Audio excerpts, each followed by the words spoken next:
চোখের জল ফেলো না ঐশিকা। কুমারের কোনো সংবাদ পেলেন মহারাজ?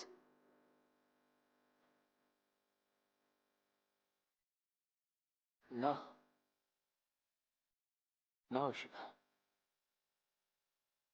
এখনো মহানামার কোনো সংবাদ নেই। মহারাজ, মহারাজ কুমার সুস্থ আছে তো? ওকে আমরা আবার প্রাসাদে ফিরে পাবো তো মহারাজ? বলুন না মহারাজ, চুপ করে আছেন কেন? বলুন না, আমরা ফেরত পাবো তো কুমারকে? বলুন না মহারাজ, বলুন না।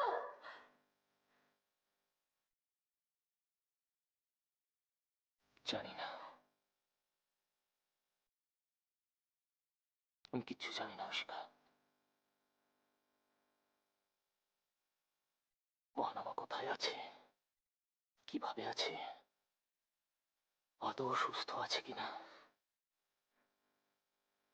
আমি কিছু জানি না। আমি আমি কি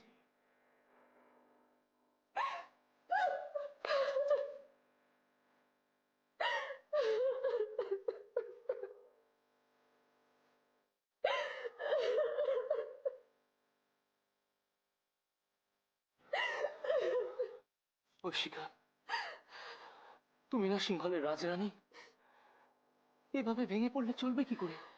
নিজেকে নিয়ন্ত্রণে রাখতে হবে। কুমার আমার ছোট ভাইয়ের মতো। এই রাজবংশে আসার পর একমাত্র ওকেই আমি নিজের ভাই হিসেবে পেয়েছি। আর আজ ঐশিকা, মহানামা তো আমারও ভাই। তুমি কি ভাবছো ওর জন্য আমার কোনো মানসিক যন্ত্রণা হয় না? কিন্তু এই কথা তো সত্যি যে ও নিজের দোষেই জর্জরিত হয়েছিল। আপনি কি বলছেন মহারাজ? বলতে বাধ্য হচ্ছি। মহানামা ভুলে গিয়েছিল যে ও একজন রাজপুরুষ, ওর গায়ে রাজ রক্ত বইছে, আর সেই মহানামা একজন সামান্য নগণ্যটির প্রেমে। বলতেও লজ্জা করছে যে মহানামা আমার ভাই। ছি! দোহাই মহারাজ, দয়া করে আজ এসব কথা আপনি নাই বা তুললেন। কেন তুলবো না? কেন তুলবো না ঐশিকা? কেন? ও কি ভুলে গেছিল যে ওর গায়ে রাজ রক্ত বইছে, ও একজন রাজপুরুষ? আমাদের কথাটা একবারের জন্য ভাবলো না? কিন্তু একথাও তো সত্য মহারাজ, যে কুমার প্রেমে আচ্ছন্ন ছিল। একেও কি আপনি দোষের বলে ভাববেন? কি ঐশিকা, তুমি কথা বলছো? তুমি বলছো যে ভালোবাসা, প্রেম, এগুলোকে আমি দোষের কথা ভাববো? না না ঐশিকা, ভালোবাসাটা দোষের নয়। দোষ হলো যাকে ভালোবেসেছে সে। মহান আমার সামাজিক অবস্থান আর নগণ্যটি সামাজিক অবস্থানের মধ্যে আকাশ এবং পাতালের ফারাক আছে, আর আর সেখানেই আমার আপত্তি। কিন্তু প্রেম তো সেসব কিছুর বাধা মানে না। হয়তো মানে না, মানছি, হয়তো মানে না, কিন্তু কিন্তু শেষ পর্যন্ত মহান আমার মতো একজন রাজপুরুষ এইটুকু একটা সামান্য নগণ্যটির প্রেমে আমি। এসব কথা আজ আপনি নাই বা তুললেন মহারাজ। এখন এসব কথা বলে আর কি লাভ? কুমারের প্রেমাস্পদের মৃত্যু হয়েছে, আর সেই যন্ত্রণাটা কি ওর কাছে কিছু কম? আপনি পারবেন সেটাকে অস্বীকার করতে? না, পারবো না। কোনো মানুষের যন্ত্রণাই অস্বীকার করা সম্ভব নয় ঐশিকা। কিন্তু এ কথাও ভুলে গেলে চলবে না যে নগণ্যটির মৃত্যু অস্বাভাবিক, এবং এর জন্য আমাকে হাজারো প্রশ্নের সম্মুখীন হতে হবে। তুমি ভাবতে পারছো ঐশিকা, এটা কি লজ্জার! ঠিক অপরাধ নেবেন না মহারাজ, কিন্তু আপনি শুধু রাজবংশের দিকটাই দেখছেন, কুমারের দিকটা একবারও দেখছেন না। হয়তো ভাবতাম, কিন্তু রাজবংশের সদস্যদের বাড়তি দায়িত্ব পালন করতে হয়। তাদের বিচার বুদ্ধি বিসর্জন দিলে চলে না ঐশিকা। কিন্তু প্রেমে যে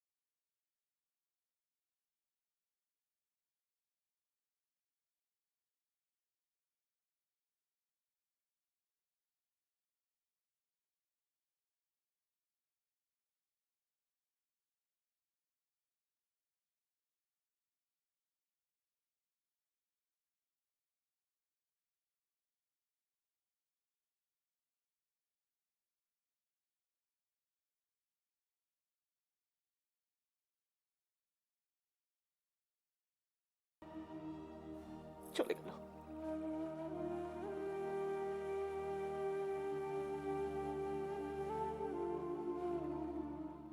শিখা,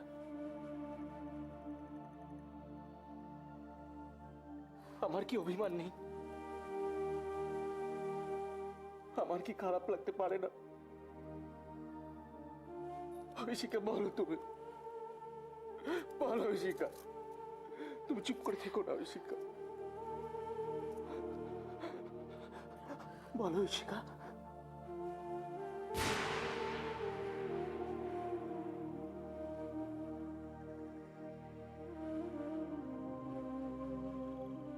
আমার জন্য ভাই কাকা এই প্রাসাদ ছেড়ে চলে গেছে।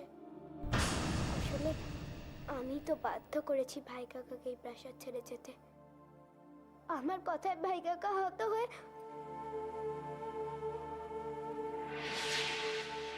ভাই কাকা, এভাবে তুমি রাজিমার সাথে কথা বলতে পারো না। উনি তোমার গুরুজন। বাহ, এখন একটি শিশুর থেকেও আমাকে জ্ঞান নিতে হবে। কে তোমাকে শিখিয়েছে ক্ষণ এগুলো? জয়দ্রথ? সব ব্যাপারে জয়নকে দোষারোপ করা এবার বন্ধ করো ভাই কাকা। তোমাকে আমি ভালোবাসতাম ভাই কাকা, শ্রদ্ধাও করতাম, কিন্তু আমার পক্ষে আর তোমাকে শ্রদ্ধা করা সম্ভব নয়। কেন মিথ্যে বলছো ক্ষণা? তুমি সবাতে একটা উত্তর দাওনি। আমার জিভের তলায় তো সুপুরি রাখা ছিল, আমি তো কথাই বলতে পারছিলাম না। ছি ছি ক্ষণা, ছি ছি, তুমি না রাজকুমারী? এত নিজ কাজ তুমি করতে পারলে? ছি। না, আসলে জয়ম জয়ম জয়ম জয়ম, এই নামটা শুনতে আমার অসহ্য লাগে ক্ষণা। এই প্রাসাদে সবার মন খারাপ, এমনকি বাবা মায়েরও। বাবা মায়েরও চোখে জল আমার জন্য।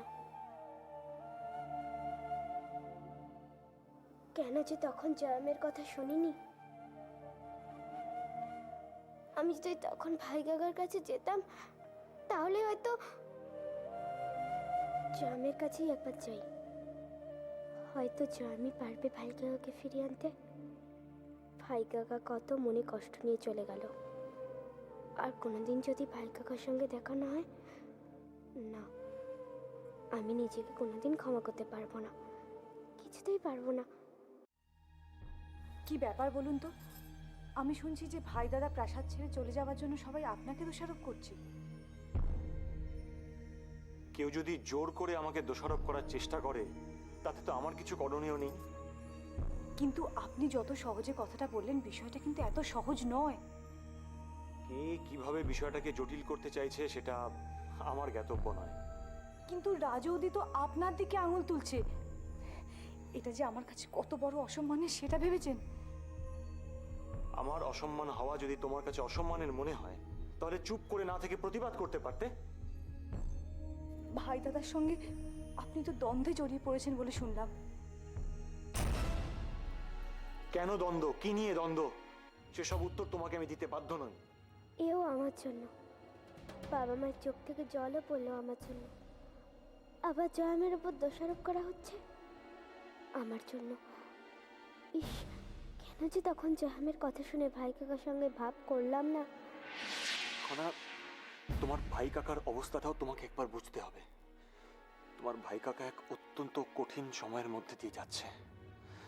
খনা, খনা, একমাত্র তুমিই পারো তোমার ভাই কাকাকে ফিরিয়ে আনতে। হ্যাঁ কনা, ওর মানসিক কষ্ট এখন কতটা চরমে তা তুমি জানো না।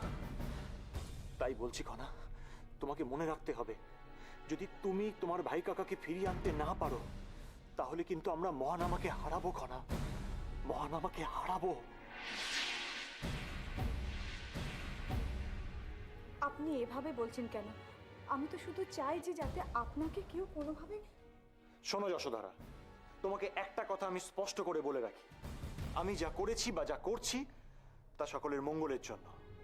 এতে যদি কেউ আমাকে দোষারোপ করতে চায়, সে নিয়ে আমি বিন্দু মাত্র চিন্তিত নই। আমি তো শুধু কি ঘটনা ঘটেছে সেটা আপনার কাছ থেকে জানতে চাইছি। আমি তো আপনার সহধর্মিনী। তাহলেও আমার রাজকার্য নিয়ে কোনো রকম প্রশ্ন করার অধিকার তোমার নেই।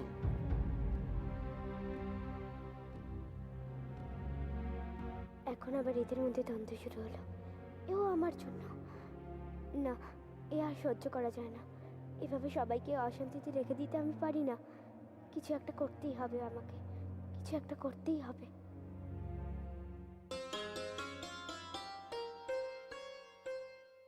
যশোধরা, আমার উপর বিশ্বাস রাখতে পারবে না তুমি? আমি যা করছি তা সকলের ভালোর কথা ভেবেই। আসলে খনাকে নিয়ে রাজকুমারের মনে এক গভীর রেখাপাত হয়েছিল। খনা একবার রাজকুমারের সঙ্গে দ্বন্দ্বে জড়িয়ে পড়েছিল। ও, তার মানে খনার সঙ্গে ভাইদাদার দ্বন্দ্বের কারণে ভাইদাদা হতাশ হয়ে এই কাজ করে? না না না না, ভুল বুঝো না, ঠিক তেমন নয়। আসলে রাজকুমারও তো সবসময় সঠিক কাজ করেনি প্রধান হিসেবে। তার মানে আসল দোষী হচ্ছে খনা, আর সবাই ভুল করে আপনার উপর দোষারোপ করছে। এ কিছুতেই হতে পারে না। যেভাবেই হোক আমাকে এর প্রতিবাদ করতেই হবে। শোনো যশোধরা, যশোধরা,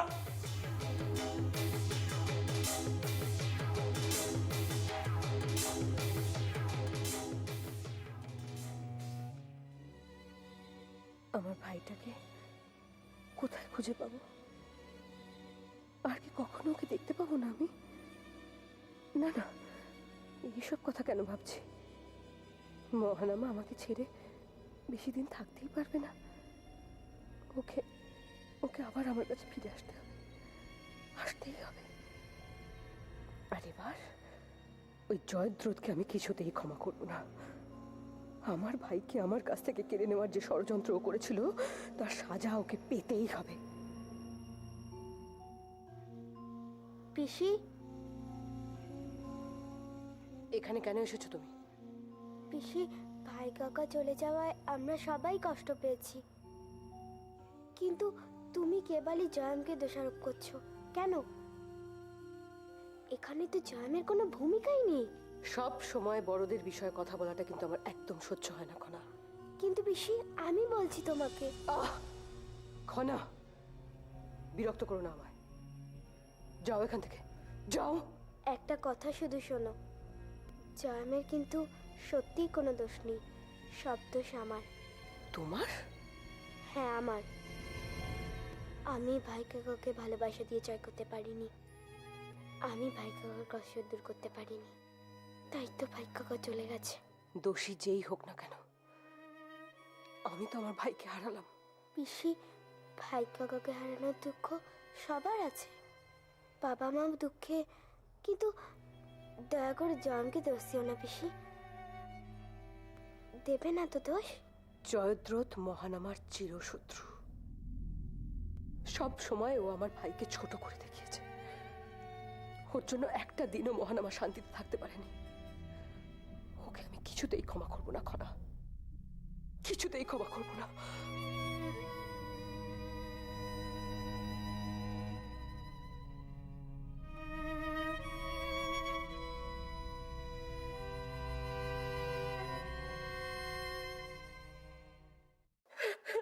ঐশিকা, ঐশিকা, ঐশিকা, এভাবে কেঁদো না, তুমি অসুস্থ হয়ে পড়বে যে। কিন্তু রাজিমা, কুমার সুস্থ আছে কিনা সেটাই তো আমরা কেউ বুঝতে পারছি না। ওর যদি কোনো বিপদ হয়? কিচ্ছু হবে না, মহানামা একজন বীর যোদ্ধা, ওর বিপদ ঘটানো কারো পক্ষে এতটা সহজ হবে না ঐশিকা। কিন্তু তাই বলে আমরা হাত গুটিয়ে বসে থাকবো? না না না না, তা কেন?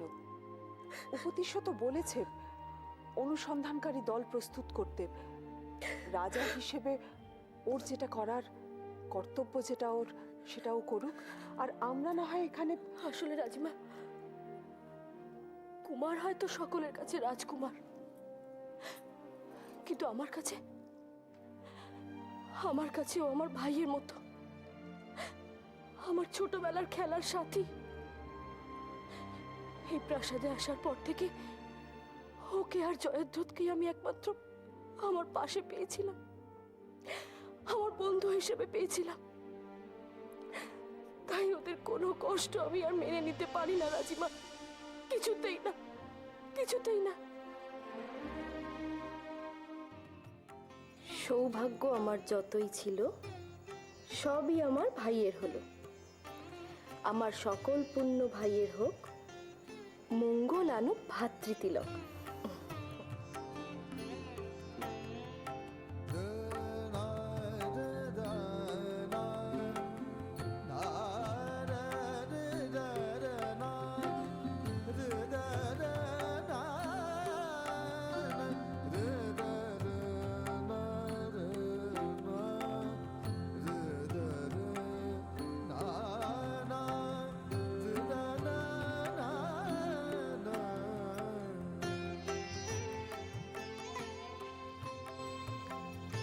সৌভাগ্য আমার যতই ছিল, সবই আমার ভাইয়ের হলো। আমার সকল পুণ্য ভাইয়ের হোক, মঙ্গল আনুক ভাতৃতিলক। ঐশিকা, ঐশিকা, আমি আমি বুঝতে পারছি তোমার মনের অবস্থা, কিন্তু একটা কথা বলি, মহানামার দিকটাও কিন্তু তুমি তুমি বুঝতে পারছো না। আপনি ঠিক কি বলতে চাইছেন রাজিমা? ঐশিকা, একবার ভেবে দেখো তো, মহানামা তার জীবনের প্রথম প্রেম হারিয়েছে, নিজে হাতে তার মৃতদেহ স্পর্শ করেছে। এরকম একটা ভয়ানক অবস্থা থেকে বেরিয়ে আসার জন্যও তো তার নিজেকে নিজের একটু সময় দেওয়া দরকার, তাই না?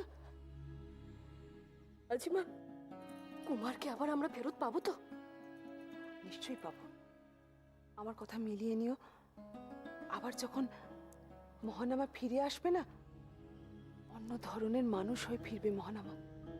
তুমি দেখে নিও। এই যে রাজিমা আর বৌরানী দুজনেই এখানে আছেন দেখছি, তো আমি কি জানতে পারি যে আমার স্বামীকে আর কি কি ভাবে আপনারা শোষণ করতে চান?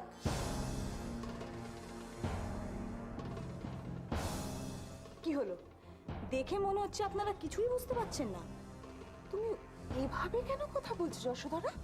আমি কথা বলছি না রাজিমা, পরিস্থিতি অনুযায়ী আমি কথা বলতে বাধ্য হচ্ছি, কারণ সবাই মিলে এখন আমার স্বামীকেই দোষারোপ করছে। জয়দ্রথকে দোষারোপ করছে? কে দোষারোপ করেছে ওকে?